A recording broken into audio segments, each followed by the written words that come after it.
The bold and the beautiful weekly bombshells, secrets, fights, and power moves shake Los Angeles this week on The Bold and the Beautiful. Drama scorches through Forrester creations and the lives of the fashion elite with ruthless intensity. With family tension, shocking confrontations, and painful choices looming, the week of May 26th explodes with emotional crossfires and long-buried fears. In the heart of it all, Liam Spencer continues to battle with a decision that could change his fate, while Brooke Logan plans a celebration that could spark more than just champagne toasts.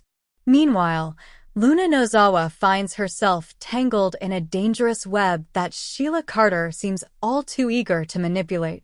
Let's dive in and unpack every fiery moment. At the center of the storm is Liam Spencer. Struggling with his terminal brain tumor diagnosis, he is hanging on a precipice between fear and hope. Dr. Grace Buckingham has proposed a last-chance treatment, experimental, risky, and with potentially devastating side effects. Liam, emotionally worn and physically fading, confides in Dr. John Finnegan. It's not a plea for help, it's a confession of hesitation. Liam wants to live, but not at any cost. He doesn't want to lose himself in a cocktail of symptoms and complications. He wants to be there for Hope, for Beth, for the people who still count on him. But is the gamble worth it? Finn listens, caught between his role as doctor and brother-in-law, knowing that any advice could be life-altering. The weight of Liam's indecision underscores everything that follows. It's not just a storyline, it's the heartbeat of the week. While Liam quietly wrestles with his fate, Brooke Logan is planning something very different, a party. Brooke proposes a celebration at Forrester Creations, ostensibly to honor her daughter Hope Logan's return to the fashion house. But Ridge Forrester isn't convinced. Is this truly about Hope's comeback, or is Brooke leveraging the event to rekindle their own bond? Ridge sees the layers beneath Brooke's smile, the subtle manipulations she's always been known for. He doesn't trust the idea of a party right now. There's too much instability, too many changes brewing just under the surface. But Brooke stares him down, determined. For her, this is about more than business. It's about family, image, control. And maybe, deep down, it's about reclaiming her power at Forrester. As the tension between Brooke and Ridge simmers, another battlefield ignites elsewhere. Luna Nozawa, still reeling from the consequences of her past mistakes and wary of what her future holds, is not in the mood for games. When she spots Electra Forrester walking into Il Giardino, everything boils over. There's no hesitation. Luna confronts Electra directly. Words are exchanged. Accusations fly. It's personal, raw, and fast. Electra throws a jab, not physical yet, but cutting enough to ignite Luna's fury. Voices rise. Threats follow. And then, chaos. Luna snaps. The confrontation turns physical. The restaurant turns into a stage of fury, and fists fly. And just when it seems like the fight could go too far, in steps Sheila Carter. Sheila, always lurking at the edges of other people's disasters, steps into the chaos to break it up. But she doesn't just play peacemaker, she seizes the moment.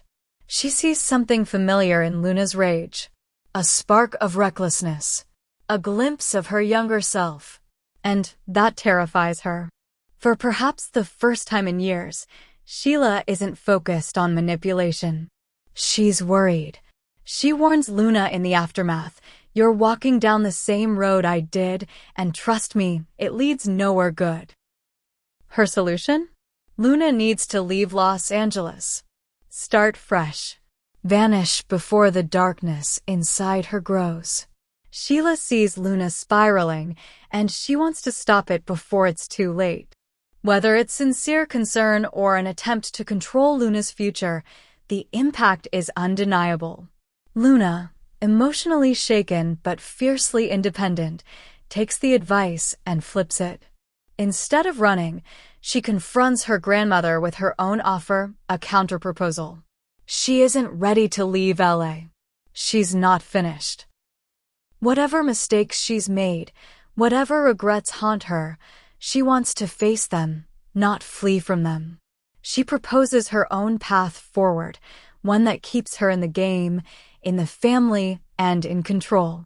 But her resistance sets off alarms for Sheila, who knows all too well what happens when young women refuse to walk away from a bad situation.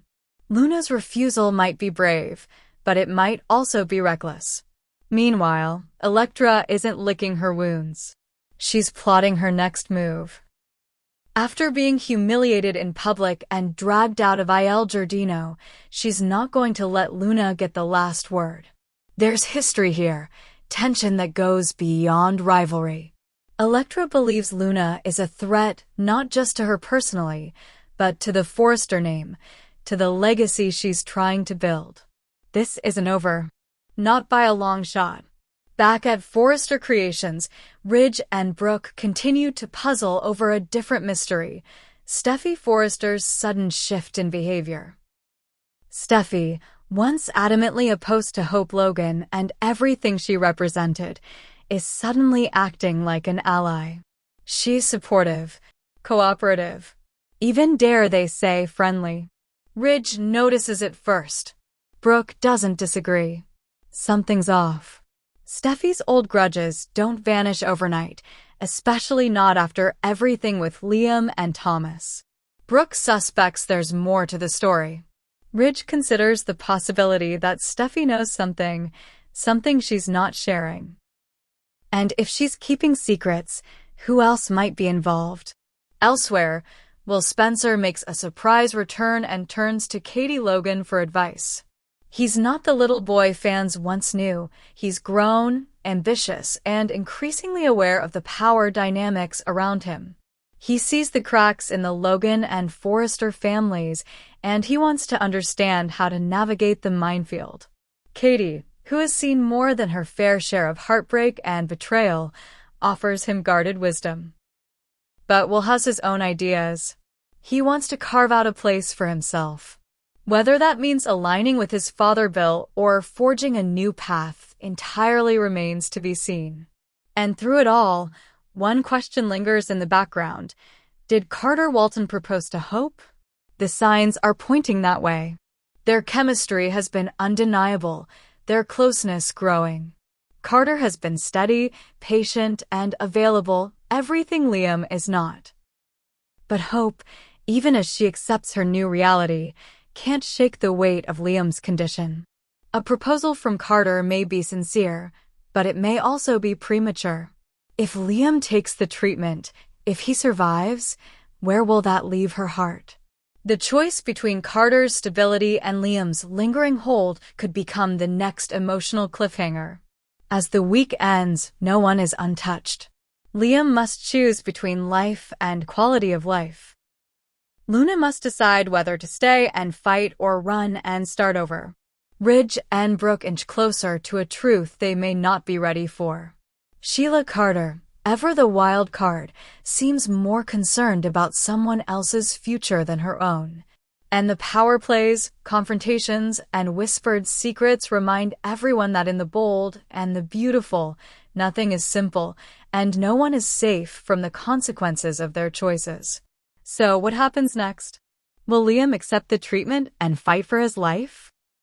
Will Luna heed Sheila's warning or double down on defiance?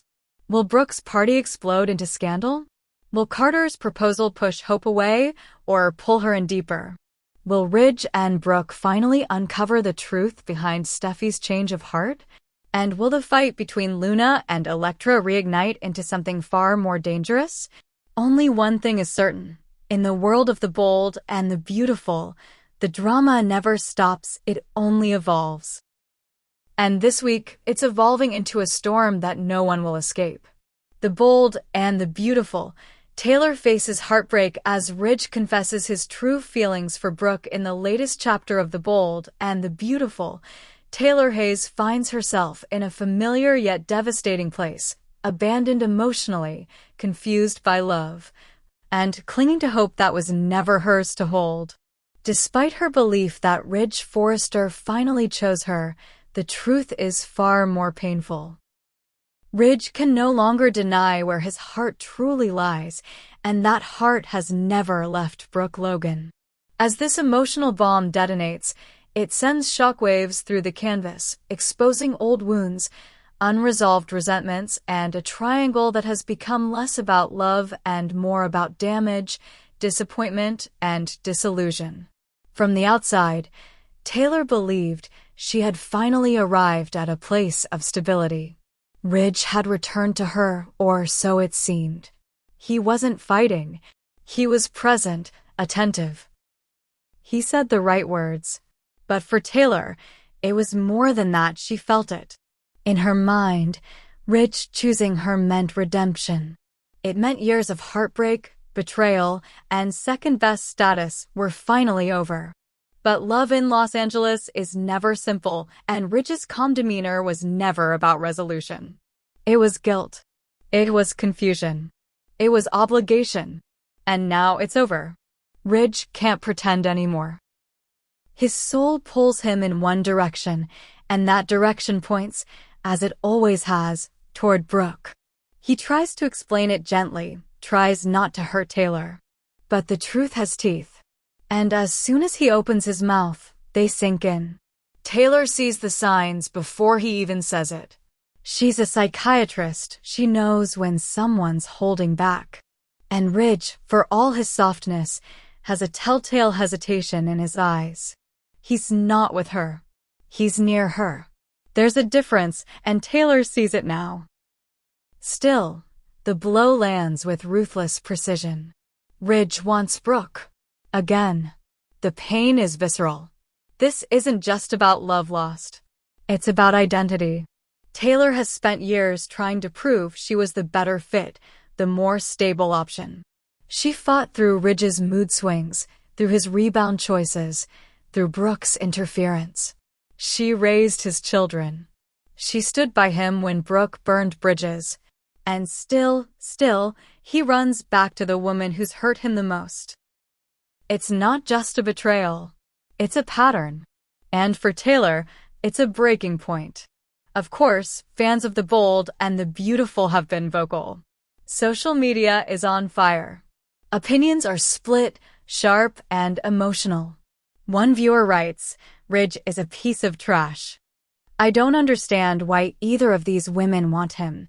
At this point, it's not even attraction, it's sunk cost fallacy and ego. They should both leave his vampire-looking ass in the dust." The criticism isn't new. But the intensity is growing.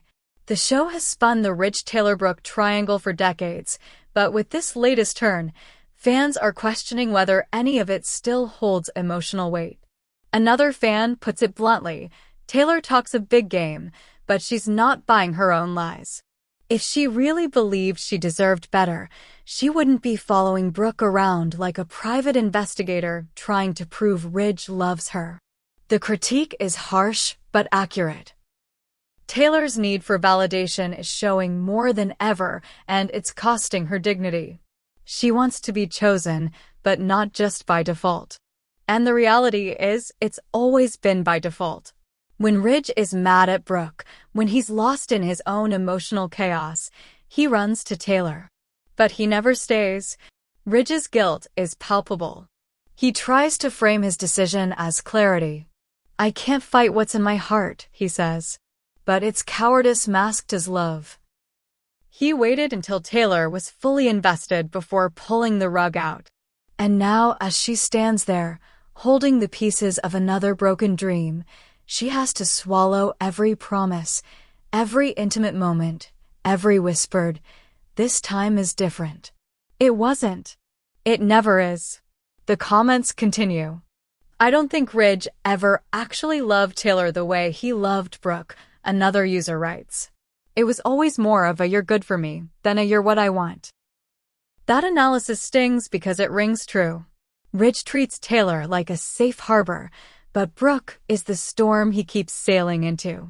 And for better or worse, Brooke knows it. She never begs. She doesn't chase. She simply waits.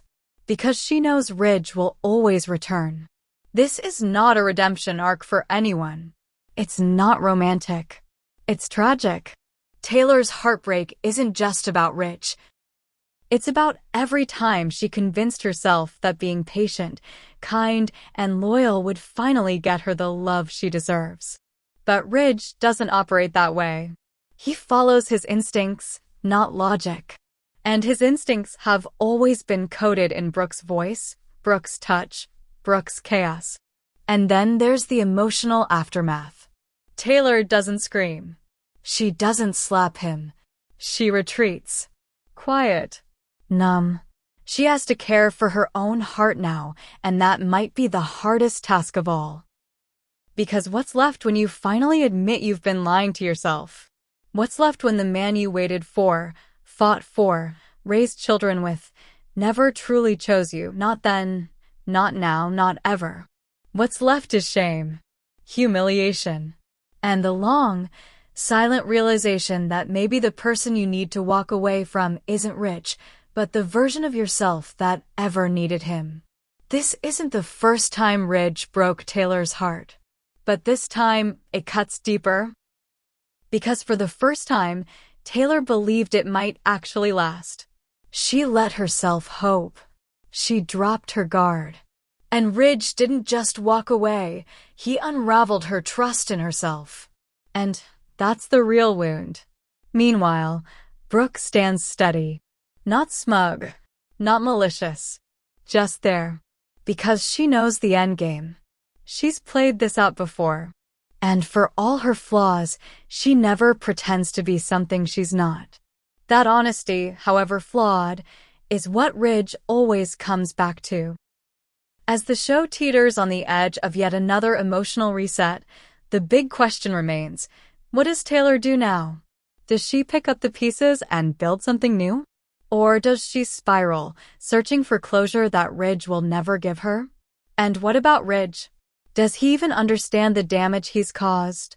Or is he too lost in his own delusion of love to see what he's destroyed?